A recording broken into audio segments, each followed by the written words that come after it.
board of directors once. So, okay, number one, an employee witnesses a questionable pattern of behavior from the executive director at a social service nonprofit.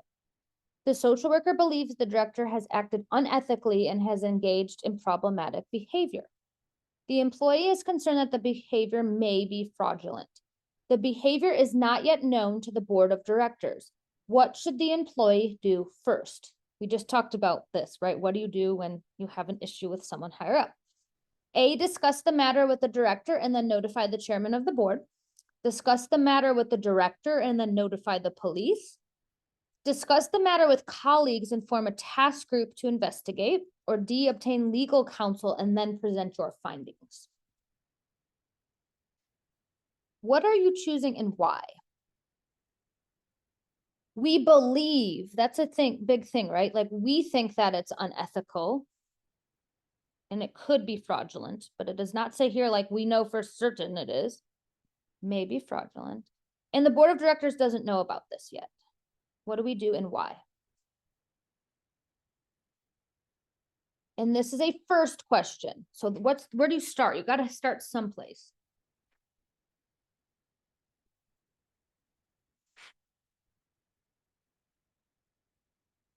Give people just a few more moments, then we'll do process of elimination. We just talked about this, so you guys are all on the right track. Let's start eliminating though what is too extreme. There are a couple too extreme answers here. Would going to the police right now be appropriate? Do we have any, what do you think the police are going to say if we call them? They're going to be like, what evidence, what is illegal here? We don't know, right? They're going to say, we're not getting involved in your agency stuff.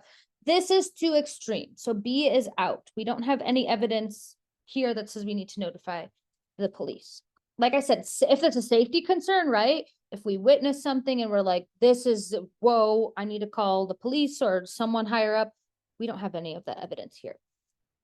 Obtain legal counsel and present the findings. What is wrong with doing that first? If we just went on and did this without consulting, right?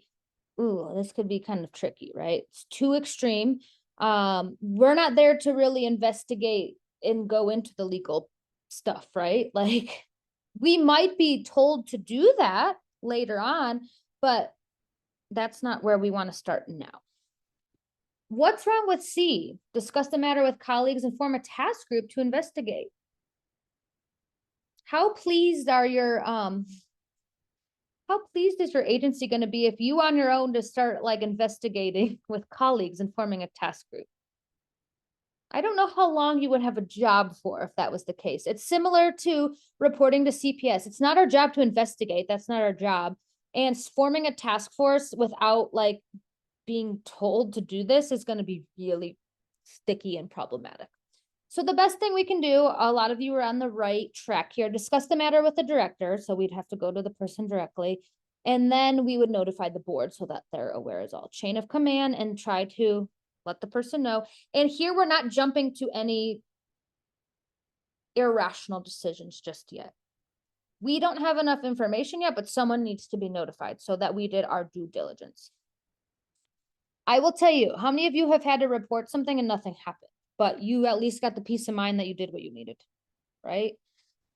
It happens sometimes. So just know that like sometimes just reporting and going up the chain of command, you might not get the result you want, but you did what you needed to do. And that's kind of that bureaucracy piece, right? Like when I was at that school, they told me because I was in a contract for the school year, your contract for the year, I said, can I be transferred to another school? They said, no, you have to ride it out or you have to leave. So I chose to leave, right? But like there was not much they could do because of contracts. So sometimes the only thing you can do is say your piece and document. Okay. Number two. An executive leadership team has discussed employee concerns at a recent board meeting. Many of the employees feel they do not have the proper skills to work with the target population. Training is lacking and the employees feel ineffective with little direction. What would be the first thing the leadership team should do to address these concerns? A, put together an agency-wide task force to address the concerns of the employees. B, examine the agent's mission statement to determine if it aligns with current agent policies and procedures. C, contact an outside consultant to meet with the employees to collect feedback. Or D, offer the opportunity for staff to meet with HR to discuss their concerns further. This one can be tricky. This is a first step. So when you're on the leadership team and there's problems with training and effectiveness, what do you do and why? What would you do first and why? So when you get a first question, a lot of people are like, these ones trip me up. Try to put A, B, C, and D in order.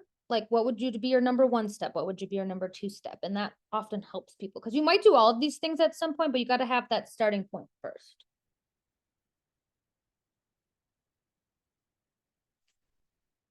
So there's concerns. I'm just highlighting important information here. The employees don't feel they have the proper skills to work with the target population.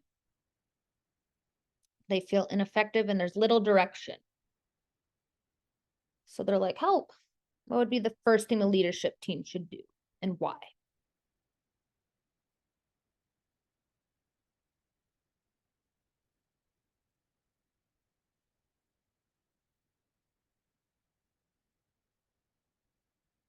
Okay. What would we not do first? So we would try to solve it inside first. Like an outside consultant definitely is helpful in some points, but first we got to hear what people are saying and we have to show that we're making efforts. There are times when an outside consultant's important, but we don't need to do that right now. So C is out.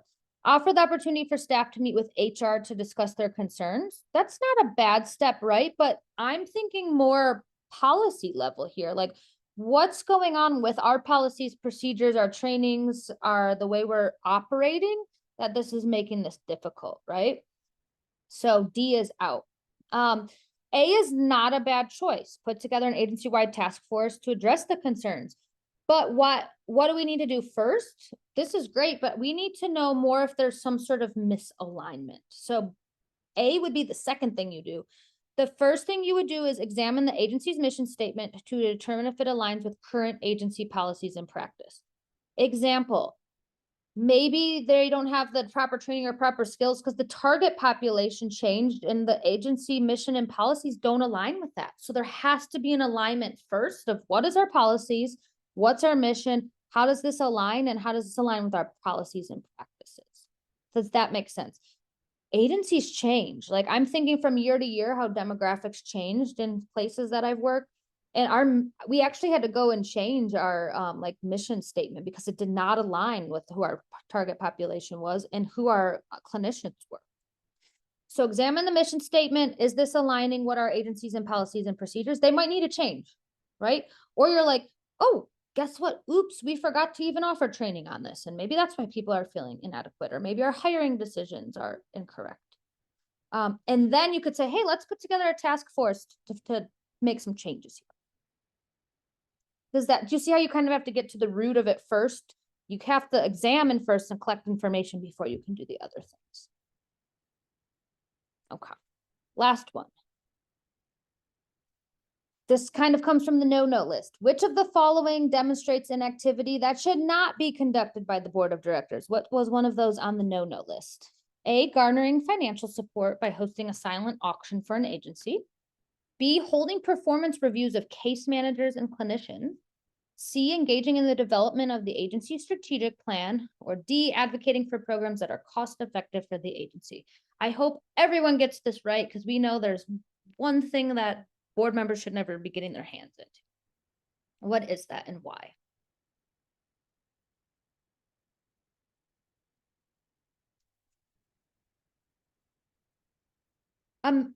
You guys are we're listening. They should not be holding performance reviews of case managers. I'm just thinking, my wheels were turning. Like, imagine if some board member that knows nothing about social works supervising you and giving you a performance review. I'd be like, what? This is just makes no sense.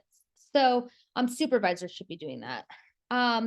Do they garner financial support? Do they host silent auctions? Sometimes, yeah, right? They might be raising money.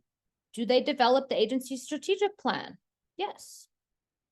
And do they advocate for programs that are cost effective? They should. So you guys all got that one. That one was easy. if any of you have a board member that's not the executive director holding a performance review, you might want to flag that because that would be totally a no-no. It's inappropriate and it's outside someone's scope and